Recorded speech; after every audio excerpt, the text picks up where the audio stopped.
मेरा नाम अंजलि है और मेरी उम्र 23 साल है। मेरे पति दूसरे शहर जा रहे थे जब उन्होंने मुझसे खासकर कहा कि मेरे छोटे भाई का ख्याल रखना। वह सिर्फ 12 साल का है। मैं मान गई। अब मैं उसे रोज स्कूल छोड़ने और लेने जाती और रात को वह मेरे ही कमरे में सोता। एक दिन जब मैं उसे स्कूल छोड़ने गई तो उसकी टीचर से मुलाकात हुई। मुझे देखकर डर लग गया क्योंकि वह मेरा पुराना प्रेमी था। मैं घर वापस आ गई, लेकिन यह बात मेरे देवर को पता चल गई और वह मुझे बार-बार ब्लैकमेल करने लगा कि वह मेरे पति को बता देगा अगर मैंने उसकी इच्छा पूरी नहीं की। मैं समझी कि वह मुझसे पैसे मांगेगा या फिर कुछ और, लेकिन मेरी जान निकल गई जब उसने मुझसे कहा। हेलो दोस्तों, आज की इस कहानी में आप सबका स्वागत है। आगे बढ़ने से पहले यदि आपको यह कहानी पसंद आए तो प्लीज वीडियो को लाइक करें, शेयर करें और हमारे चैनल को सब्सक्राइब करना ना भूलें। मेरी शादी को अभी चौथा महीना ही हुआ था। जिंदगी बहुत ही हंसी खुशी से गुजर रही थी। हमारे घर में हम सिर्फ 3 लोग थे, मैं, मेरे पति और मेरे देवर। एक दिन मेरे पति को जॉब के सिलसिले में दूसरे शहर जाना पड़ा और उन्होंने मुझसे कहा कि मेरे भाई का ख्याल रखना। मैंने अपने प्यार का इम्तिहान दिया और अपने देवर का बहुत ख्याल रखा क्योंकि वह बच्चा था और मुझे शुरू से ही बच्चे से बहुत प्यार था। मैं उसे खुद स्कूल छोड़ने जाती और छुट्टी के वक्त खुद ही उसे लेकर आती। स्कूल मेरे घर से ज्यादा दूर नहीं था। मुझे आने और जाने में बस 20 मिनट ही लगते थे, लेकिन मैं इस बात से हैरान थी कि वह बड़ा हो रहा है। लेकिन मेरे पति को ना जाने क्यों परेशानी थी। वह यह बात समझते ही नहीं थे कि उन्हें भाई को बड़ा हो जाना चाहिए और खुद अपना ख्याल रखना चाहिए। कभी कभी तो मुझे ऐसा लगता था कि उन्हें किसी से कोई खतरा है, तभी वह भाई को ऐसे छुपा कर रखते हैं। लेकिन मैंने इस बात पर कोई ज्यादा बहस नहीं की। मैंने अपनी पति का ख्याल रखते हुए अपने देवर का भी ख्याल रखना शुरू कर दिया, जैसे मेरे पति रखते थे, जैसे वह कोई छोटा बच्चा हो। एक दिन जब मैं उसे स्कूल छोड़ने गई तो एक स्मार्ट आदमी स्कूल में आ रहा था। उसे देखकर मेरे पैरों तले जमीन खिसक गई क्योंकि वह मेरा पुराना प्रेमी राज था। लेकिन यह कैसे हो सकता है? यहाँ कैसे? वह तो मर चुका था कुछ साल पहले, फिर यहाँ कैसे? और वह भी जिंदा सही सलामत मेरे सामने खड़ा है। मैं तो बहुत ज्यादा शॉक हो गई थी। यह सब कैसे हो गया? मैंने तो कभी सोचा भी नहीं था कि मेरी और उसकी मुलाकात यहाँ बीच रास्ते में हो जाएगी। नहीं, ऐसा नहीं हो सकता, बिल्कुल भी नहीं हो सकता। वह तो मर चुका था। मैं देवर अशोक को लेकर घर आ गई। जब मैं घर आई तो मेरे पसीने छूट रहे थे। अशोक मेरे पास आया और पूछने लगा कि भाभी तुम्हें क्या हुआ है? जब मुझसे पूछ रहा था तो उसके चेहरे पर हल्की सी मुस्कान थी। मैंने जल्दी से अपना चेहरा नीचे कर लिया ताकि उसे मेरे राज का पता ना चल जाए। वह अभी तक मेरे पास ही खड़ा था। उसने मुझे पानी दिया। मैंने उसके हाथ से पानी का गिलास ले लिया, लेकिन जैसे ही मेरी नजर उसके चेहरे पर पड़ी तो मेरे हाथ से गिलास गिर गया, क्योंकि अशोक के देखने का अंदाज ऐसा नहीं था कि मैं समझूं कि वह 12 साल का लड़का है। वह बहुत ही ज्यादा प्यासे नजरों से मुझे देख रहा था। मैं इतनी ज्यादा बेचैन हो गई थी कि मैंने उसका हाथ पकड़कर उसे कमरे से बाहर निकाल दिया और अपने कमरे में कुंडी लगा दी। मैं बेड पर बैठी हुई थी तो मेरे शरीर ने मुझे एहसास दिलाया कि मैं बहुत बुरी तरह से कांप रही हूँ। मेरे लिए वह बात बर्दाश्त के बाहर थी कि मैं एक 12 साल के लड़के से इस कदर डर गई हूँ। लेकिन मैं क्यों डर रही हूँ? मैंने कोई जुर्म नहीं किया कि मैं इस तरह से डरूं। मैंने अपने दिल में खुद ही सोचा और फिर खुद ही अपने दिमाग से निकाल कर फेंक दिया। फिर यह सोच मुझे परेशान करने लगी कि आखिर क्यों मैं उससे इतना घबरा रही हूँ। मैंने अपने दिल को थोड़ी तसल्ली दी और फिर मैं कमरे से बाहर निकल गई। अशोक भी घर से बाहर निकल चुका था। मैंने हिम्मत की और घर के कामों में लग गई। अब घर में जब 2 ही लोग हैं तो क्या ही काम होगा। मैंने अपने अतीत की एक बात याद की और सोचा कि मेरे पिता सही कहते थे कि जहाँ पर सिर्फ 2 लड़के हों उस घर में अपनी बेटी की शादी कभी मत करो। लेकिन मेरी माँ ने उनकी एक ना मानी और मेरी शादी यहाँ कर दी। अब मुझे अपने पापा की बातें बहुत याद आती हैं कि काश पापा की इस बात को उस वक्त किसी ने समझ लिया होता तो आज हालात बिल्कुल अलग होते। मेरी शादी जब रोहन से हुई तो वह मेरे बहुत ख्याल रखते थे और अब भी रखते हैं, लेकिन जैसे जैसे वक्त गुजरता गया घर के हालात को देखते हुए उन्होंने ज्यादा मेहनत करनी पड़ती थी, जिसकी वजह से उन्होंने दूसरी नौकरी ज्वाइन कर ली थी। ज्वाइन किए कुछ ही दिन हुए थे और उन्हें शहर से बाहर जाना पड़ा। पहले तो मैंने उनसे कहा था कि जाने की कोई जरूरत नहीं, लेकिन उन्होंने मुझसे कहा कि जाना बहुत जरूरी है क्योंकि यह मेरी पक्की नौकरी है। मैंने उन्हें मना किया अब तो मेरी माँ भी इस दुनिया में नहीं है जो उन्हें अपने पास बुला लूं। भाभी और बहन सब अपने अपने घरों में बिजी थी। अब मैं किसे अपने पास बुलाती, इसलिए मैं चुप रहकर अपने पति का इंतजार करने लगी। लेकिन मुझे क्या पता था कि वह कुछ ही दिन शहर से बाहर गुजारेंगे तो मेरी जिंदगी इतनी मुश्किल हो जाएगी। एक दिन जब मैं अपने देवर को स्कूल छोड़ने गई तो राज वहीं पर खड़ा था और मुझे देख रहा था। यह बात मेरे देवर ने नोटिस कर ली थी। मैं जल्दी से स्कूल के अंदर गई क्योंकि आज मेरे देवर के स्कूल में पेरेंट्स मीटिंग थी। अब उसके साथ तो माता पिता नहीं थे, इसलिए मैं उनकी माँ की जगह वहां गई हुई थी। जैसे ही मैं रूम के अंदर गई वह मेरे सामने बैठा हुआ था। उसकी नजर मुझ पर पड़ी तो राज जल्दी से खड़ा हो गया। उसके चेहरे की मुस्कान वही थी जो कुछ साल पहले थी। सब कुछ वैसे ही था, वह बिल्कुल भी नहीं बदला था, सिवाय इसके कि अब उसके चेहरे पर थोड़ी उदासी छाई हुई थी। वह बचपना नहीं था। मैंने जल्दी से चेहरा नीचे कर लिया, लेकिन शायद देर हो चुकी थी। वह पता नहीं कितनी देर तक मुझे ऐसे ही देखता रहा। तभी किसी ने उसे सर कहकर उसका ध्यान मेरी तरफ से हटाया। उसने कहा, सर, यह मेरी भाभी है। अशोक ने मेरी इंट्रो करवाया। वह बहुत इज्जत के साथ मुझसे बात करने लगा। मैं बहुत ज्यादा कंफ्यूज थी। पता नहीं क्यों मैं फिर अपने अतीत में चली गई थी। अशोक ने उसकी नजरों से पता नहीं क्या समझ लिया था। मैंने बस थोड़ी बात की और फिर अशोक से कहा कि अब घर चलो, घर में काफी काम है। लेकिन पता नहीं कब उसके सर ने हमारे लिए खाने पीने का सामान मंगा लिया। अशोक खाते ही जा रहा था और कहता जा रहा था, भाभी आप मेरे साथ रोज आया करें, सर ने आज बहुत मौज करवा दी। मैंने हिम्मत करते हुए सिर्फ 2 निवाले लिए और फिर उठकर बाहर आ गई। अशोक काफी देर के बाद बाहर आया। उससे पहले उसका वही सर मेरे पीछे आ गया था। मैं तो खुद को पहले से ही बचाती हुई आ रही थी। मैंने जल्दी से ऑटो में बैठकर अशोक को इशारा किया, जो अपने दोस्तों के साथ खड़ा हुआ था। हम लोग घर वापस आ गए। घबराहट की वजह से मुझे सांस लेने में बहुत परेशानी हो रही थी। अशोक घर आ गया और कहने लगा, अच्छा तो भाभी क्या चक्कर था इस बात का। मैंने उससे कहा, क्या बात है अशोक, किसके बारे में बात कर रहे हो? उसने कहा, अरे मैं तो सर के बारे में बात कर रहा था। कितने अच्छे हैं ना, आप उन्हें पहले से जानती हैं क्या? मैंने कहा, नहीं, मैं तो उन्हें नहीं जानती। मेरा तो उनसे दूर दूर तक कोई ताल्लुकात नहीं है। अशोक बोला, अच्छा भाभी रिलैक्स, क्यों इतनी ज्यादा घबरा रही हैं? मैंने कहा, मैं तुम्हारे भाई की वजह से परेशान हूँ। पता नहीं कब वापस आएंगे। और हाथ में पड़े गिलास की थरथराहट महसूस हो रही थी। बात करने के बाद वह मुझ पर ताने कसते हुए हंसा और कहने लगा, भाई यहाँ नहीं है तो क्या सर तो है ना? उनसे ऐसा इसलिए कहा था कि मैं यह समझ सकूं कि वह बात जान चुका है। मैं इतनी ज्यादा डर गई थी कि मैंने उसके आगे हाथ जोड़ दिए और कहा, भगवान के लिए किसी को भी मत बताना।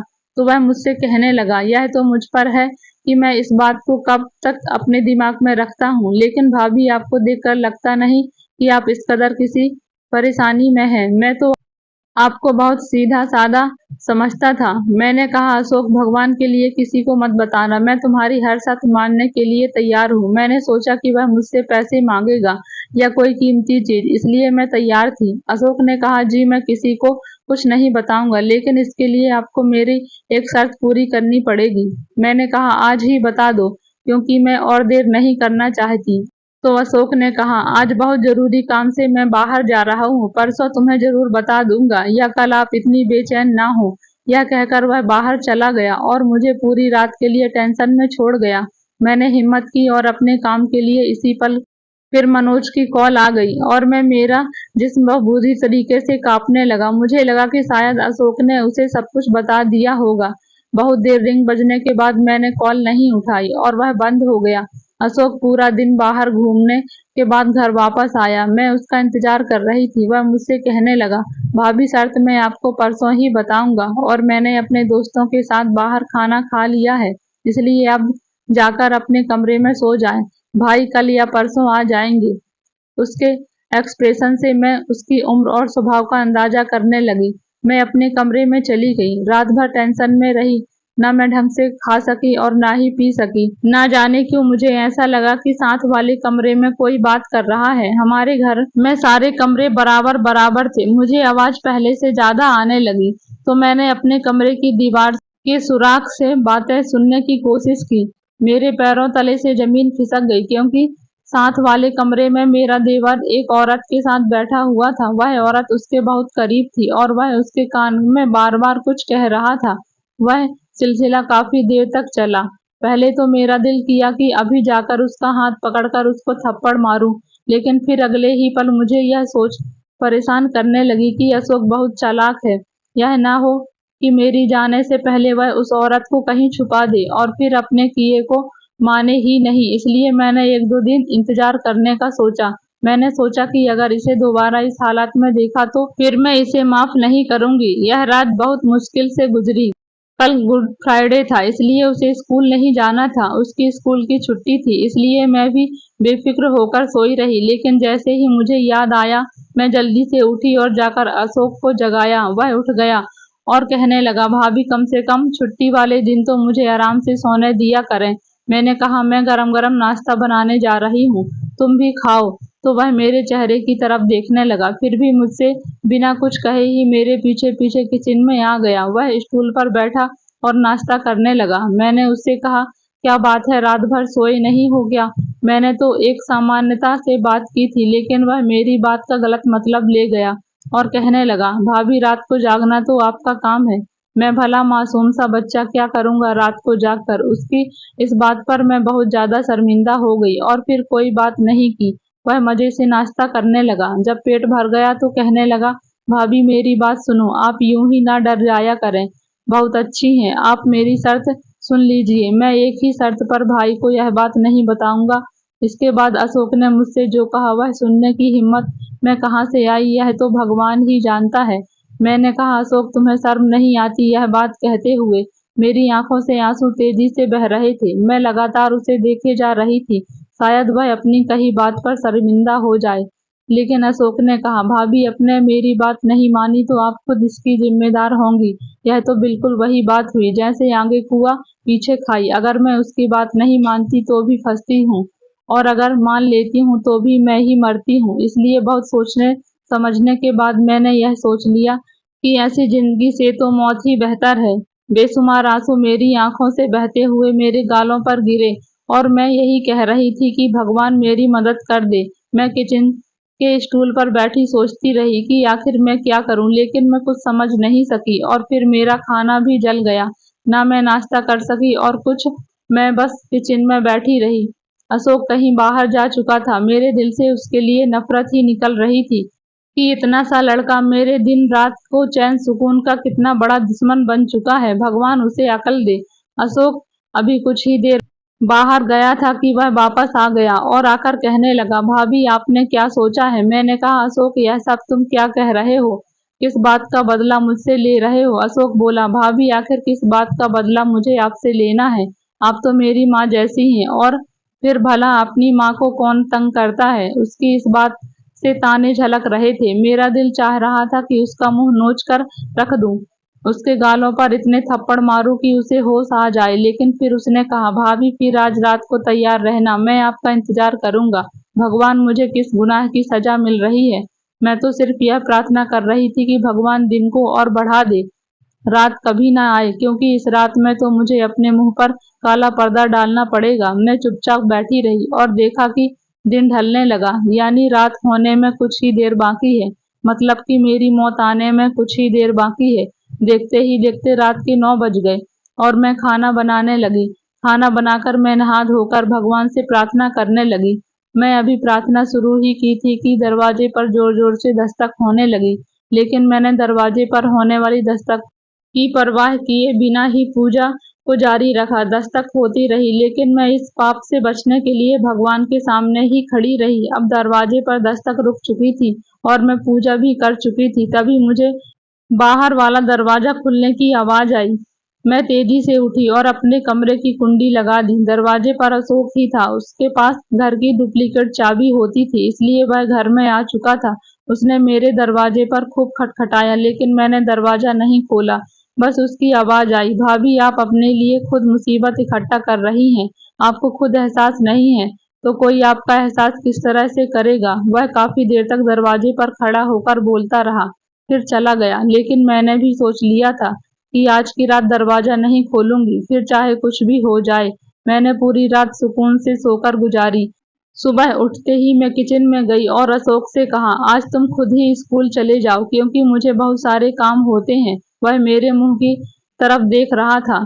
उसने मुझसे एक भी शब्द नहीं कहा, बस अपना बैग उठाया और घर से बाहर निकल गया। लेकिन मैं कुछ ही देर बाद रास्ता बदलकर उसके पीछे ही चल दी, क्योंकि मैं भी देखना चाहती थी कि वह किन कामों में पड़ा हुआ है और उसकी जान पहचान किन लोगों से है। क्योंकि उसकी जितनी उम्र थी उससे तो बहुत बड़े काम कर रहा था। मैं उसके पीछे पीछे चल रही थी। उसे पता नहीं था कि मैं उसके पीछे आ रही हूँ। मैं रास्तों को बदल बदल कर चल रही थी। जब मैं उसके स्कूल पहुंची तो मैंने गार्ड से पूछा कि अशोक स्कूल पहुंच गया है। उसने कहा, हाँ वह तो पहुंच गया है। मैं थोड़ा राहत की सांस लेते हुए घर की तरफ लौटी। जब मैं घर में लौट रही थी तो सर मुझे रास्ते पर मिल गए और मुझसे कहने लगे, तुमने मेरे साथ ऐसा क्यों किया? वह मुझसे नाराज थे और मेरी तरफ लगातार देख रहे थे। मैंने पहले तो तेज तेज चलना शुरू कर दिया, लेकिन जब उन्हें लगातार अपने पीछे आते देखा तो मैं एक जगह रुक गई और कहा, अगर अतीत नहीं बुलाया जाता तो उस वक्त तुम्हें गायब नहीं होना था। और अब जब मैं अपने घर में बहुत खुश हूँ तो तुम मुझसे ये सब बातें क्यों करने की कोशिश कर रहे हो? तुम्हें क्या लगता है कि तुम्हारे यह सब कहने से मैं अतीत में चली जाऊंगी? तो ऐसा कभी नहीं होगा, यह तुम्हारी भूल है। मैंने उसे सुनाकर और तेजी से चलते हुए अपने घर की तरफ बढ़ गई। जब मैं घर पहुंची तो दरवाजे पर ताला नहीं था। मैं अंदर गई तो देखा रोहन खड़े थे, लेकिन वह हमेशा की तरह मुस्कुरा नहीं रहे थे। वह थके हुए थे। मैं एकदम से उनके सीने से लग गई, लेकिन उन्होंने मुझे एक तरफ करके कमरे में चले गए। उनके इस व्यवहार से मैं बहुत परेशान हो गई। अचानक यह सब क्यों हो रहा है? मैंने सोचा कहीं अशोक ने उन्हें कुछ गलत तो नहीं बता दिया। जब रोहन बाहर निकले तो मैंने उनसे कहा, मैं नाश्ता बना चुकी हूँ, आ जाओ खा लो। उन्होंने ठंडे लहजे से जवाब दिया, मैं नाश्ता करके आया हूँ। मैंने उनके करीब जाकर पूछा, रोहन कुछ हुआ है क्या? वह मुझसे कहने लगे, नहीं अभी तो कुछ नहीं हुआ, लेकिन बहुत जल्द बहुत कुछ होने वाला है। तुम जाओ मौज करो। मैं टिप टिप रोने लगी और सोचने लगी कि भगवान किसी भी तरह मेरे अतीत से मेरा पीछा छुड़वा दे। मुझे नहीं पता कि मेरे कौन कौन से पाप इतने बड़े हैं जिनकी वजह से मुझे ऐसी सजा मिल रही है। अशोक के आने पर रोहन का मूड ठीक था और वह उससे हंस हंस कर बातें कर रहे थे। मेरे दिल में अशोक के लिए बहुत ज्यादा नफरत भर चुकी थी। यह लड़का मेरे लिए बहुत बड़ा बवाल बन चुका था। रोहन ने मुझसे कहा कि अब मैं आ गया हूँ तो कुछ दिन के लिए अच्छा रहेगा कि तुम अपनी मम्मी के यहाँ घर हो आओ। मैंने कहा, लेकिन मैं क्यों जाऊँ? अभी तो आप घर वापस आए हैं, मुझे कहीं नहीं जाना। लेकिन भगवान को कुछ और ही मंजूर था। तभी शाम को मेरे घर से कॉल आ गई कि छोटी भाभी की तबीयत बहुत खराब है, इसलिए मुझे जल्दी से वहां जाना होगा। रोहन मुझे मम्मी के घर के बाहर उतार कर वापस आ गए। जब मैं घर पहुंची तो देखा अशोक के सर सामने सोफे पर बैठे हुए थे। उसने मुझे नहीं देखा था, इसलिए मैं दौड़कर भाभी के कमरे में चली गई। भाभी बिल्कुल ठीक बैठी थी और मुस्कुरा रही थी। मैंने कहा, यह क्या भाभी, आप तो ठीक हैं, फिर आपने मुझे यहाँ क्यों बुलाया? भाभी ने कहा, अरे यहाँ आओ तो सही। यह जो आदमी बाहर बैठा है वह तुम्हारी बहन के रिश्ते के लिए आया है। मैंने उसे यहीं बुला लिया ताकि तुम्हारे भाई से मिल सके और बातें कर सके। उसके माता पिता नहीं हैं और उसे सब कुछ ही करना है। भाभी खुश होकर बात कर रही थी। मैं उनके मुंह की तरफ देख रही थी। मैंने नाराजगी से कहा, अगर आपको इसे रिश्ता करना था तो मुझे झूठ बोलकर यहाँ क्यों बुलाया? मैं सच में भाभी से नाराज हो गई थी और कोई बात नहीं कर रही थी। वह मुझे मनाने की कोशिश कर रही थी, लेकिन मैं मुंह फुलाकर बैठ गई। कुछ देर बाद भाई ने कहा, खाना लगाओ। मैंने मन मारकर खाना लगाया और उसे भी साथ में खाना पड़ा। सर की नजरें लगातार मुझे देख रही थी, जिससे मैं बहुत परेशान हो गई थी। खाना खाते समय अशोक और रोहन भी वहां आ गए। अशोक ने आते ही कहा, यहाँ तो बड़ी पार्टी हो रही है, वह भी हमारे बिना। अशोक ने आते ही पनीर उठाया और खाते हुए कहा। जब यह दोनों आए तो अशोक के सर वॉशरूम में चले गए थे, लेकिन अशोक उसे देख चुका था और इंतजार कर रहा था, लेकिन वे जा चुके थे। उसे कोई जरूरी काम था। रोहन और अशोक को भाई ने नहीं बुलाया था, वह सबको सरप्राइज दे रहे थे। मेरी जान पर बनी हुई थी। अशोक और रोहन वापस चले गए और रोहन ने मुझसे कहा कि मैं अगले कुछ दिन यहीं रहूं। मैंने कुछ दिन वहीं बिताए और भाभी के साथ शॉपिंग करती रही। भाभी की हर बात राज से शुरू होती और राज पर ही खत्म होती, क्योंकि वह बहुत खुश थी। और तारीफ करती रहती थी। एक दिन हम शॉपिंग कर रहे थे तो भाभी की मैचिंग ब्लाउज दुकान पर ही छूट गया था।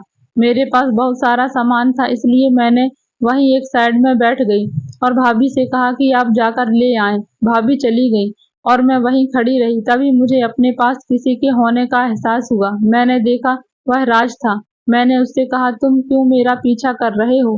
क्या चाहते हो? वह कहने लगा, मैं तुम्हारा पीछा क्यों करूंगा? तुमने क्यों अपने आप को ऐसे डर के बंद कर लिया है कि जहां तुम हो वहीं परेशानियां हैं? वह मुझे बहुत हैरत से यह सवाल पूछ रहा था। ना जाने कब से रुके हुए आंसू मेरे उसके यह पूछने पर छलक पड़े।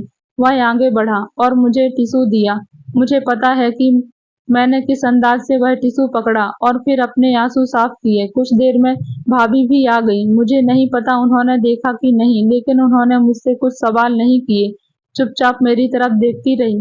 मेरी सूजी हुई नाक और आंखें उन्हें बहुत कुछ बता रही थी। भाभी ने मुझसे बहुत प्यार से पूछा, क्या हुआ है? मैं बहुत शांति से जवाब दिया, मम्मी पापा की बहुत ज्यादा याद आ रही थी। उन्होंने मुझे गले से लगाया और अपने साथ लेकर चल पड़ी। आज की शॉपिंग इतनी ही थी क्योंकि मेरी तबीयत ठीक नहीं थी। जब हम लोग घर पहुंचे तो भाई की ऊंची आवाज से बात करने की आवाज आ रही थी, जैसे कि वह किसी से लड़ाई कर रहे हों।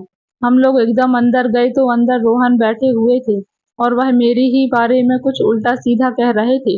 वह कह रहे थे कि मैं कोई आवारा लड़की हूँ जो मॉल और रेस्टोरेंट में लड़कों से मिलती रहती हूँ। भाई से यह बात बिल्कुल बर्दाश्त नहीं हुई और वह मेरी तरफ बढ़े और पूछने लगे, यह सब क्या है बच्चा? भाई हमेशा मुझे बच्चा कहकर ही बुलाते थे। रोहन ने कहा, अरे यह बताएगी हमारी तो किस्मत ही खराब थी जो हमने इसे अपने घर में जगह दी। अब इसके साथ मेरा कोई रिश्ता नहीं। मैंने जब रोहन की यह बात सुनी तो भाई से कहा, अभी इसी वक्त राज और अशोक को फोन करके बुलाए। भाई ने तुरंत कॉल किया और दोनों को बुलाया। वह कुछ ही देर में वहां आ गए। जैसे ही वह घर में आए उनकी नजर रोहन पर पड़ी। जब रोहन ने राज को देखा तो दोनों के आंसू एकदम छलक पड़े। रोहन आगे बढ़े और राज को गले से लगा लिया। रोहन ने कहा, यह तो मेरा भाई है जो कुछ साल पहले कहीं गायब हो गया था और अब यहाँ आ गया। दोनों भाई अतीत में चले गए। राज कहने लगे, जब मम्मी का देहांत हुआ तब मैं आर्मी ज्वाइन कर चुका था। आर्मी वालों की नौकरी ऐसी ही होती है, कभी यहाँ तो कभी वहाँ। जब एक दिन मेरी ट्रेनिंग खत्म हुई तो मुझे बॉर्डर के पास तैनात कर दिया गया।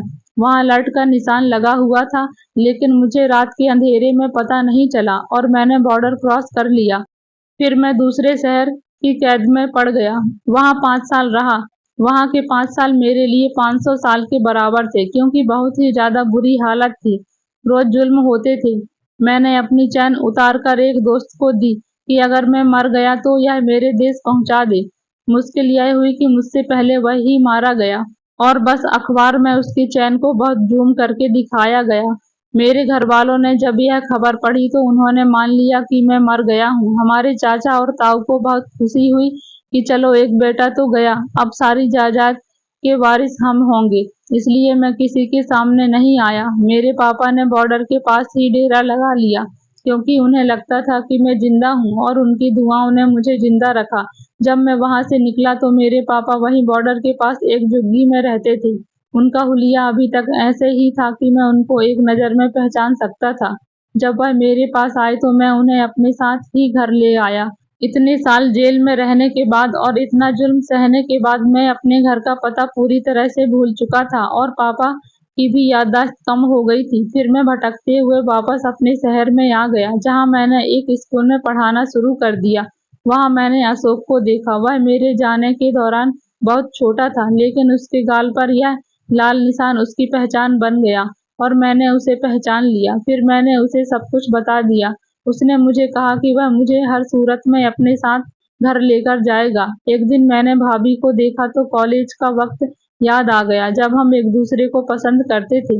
अशोक ने कहा कि यही मुझे अपने साथ घर ले जा सकती है। मैंने उससे मेल मिलाप बढ़ाने की कोशिश की, लेकिन उसने मुझे कोई तवज्जो नहीं दी। फिर इसने अशोक की भी कोई बात नहीं मानी। पापा जी भी मेरे साथ हैं। अचानक पिछले कमरे से पापा निकले और आते ही अपने तीनों बेटों को और मुझे गले से लगा लिया। अब हम सब बहुत खुश थे। रोहन ने सबके सामने मुझसे माफी मांगी और मैंने पिछला सब कुछ भुलाकर उन्हें माफ कर दिया। फिर हम पांचों एक साथ रहने लगे। तो दोस्तों आपको ये कहानी कैसी लगी हमें नीचे कमेंट बॉक्स में बताएं और ऐसे ही मज़ेदार स्टोरी डेली सुनने के लिए इस वीडियो को लाइक करें और हमारे चैनल को सब्सक्राइब जरूर करें। कहानी में यहाँ तक बने रहने के लिए आपका बहुत बहुत धन्यवाद। मिलते हैं ऐसी ही एक नई कहानी में।